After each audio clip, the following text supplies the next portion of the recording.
G'day folks, let's wrap. Tonight's match was Cane Toads and Sir Joe up against Pretty Flowers and Opera Houses. There's a rivalry between Queensland and New South Wales that goes back to the days where everything was black and white. These contests are always physical. They're bruising, they're powerful. But the press throws out implications that it will be all the more awesome and gruesome and bruising because of this rivalry, like it somehow gives the players extra incentive just because some folk live across the border. Like people need a close rivalry to arrive and barrack in their droves. Like Rupert needs the headlines to sell more papers. Not that those MacGuffins who manage the papers and websites give our blessed code the recognition it deserves. I wish it weren't true. I wish it was just the spectacle and wonder of rugby that brought people. But in the end, if an extra 10,000 bodies walk through those gates because it's the Reds come to battle at our castle, then fine. I was a little concerned that with the absence of Crofty, we'd be missing the fire and clash of steel that he brought up against Warrie. Cares flew away within the first 10 minutes as Phil, our captain of courage and other sportingly virtues, bone-smashed McLindon so far into the previous frame that the movie almost broke. This was a good thing too, because the Reds are playing an excellent and exciting brand of rugby these days. They were close to a try. I'm Big Stu, and I'm excited about the possibilities. You've got Hines and Ione, two wingers who exude danger and power. They walk, they lope along awkwardly, all weird and gangly, head forward from the neck. However, it all clicks when you see them in full flight. Their bodies are built for speed. It's like the Almighty took bits and pieces of cheetahs and hyenas and panthers and melded them together into Hines and especially Digby. When you see them run, it's almost as though they flow along the ground. You've got McMenamin, who pulled off a hit on Beale that made my back teeth shudder and caused the crowd to think Phil had put on a Reds jersey for a moment. It was fantastic.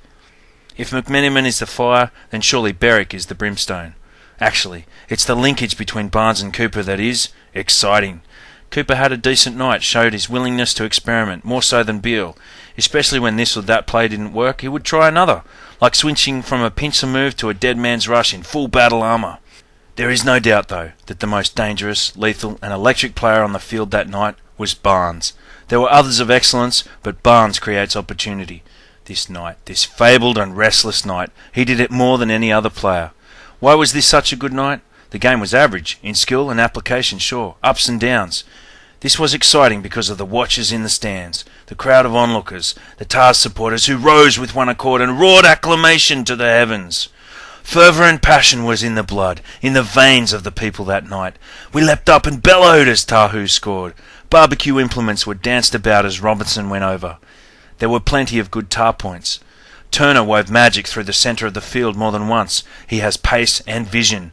Robinson again gave voice to his inner Kane Marco, attacking like a juggernaut of unstoppable force, as did Paolu, Caldwell, Mum, Baxter, Tatafu and Fryer. They truly are a squad of elite warriors, coming into their own.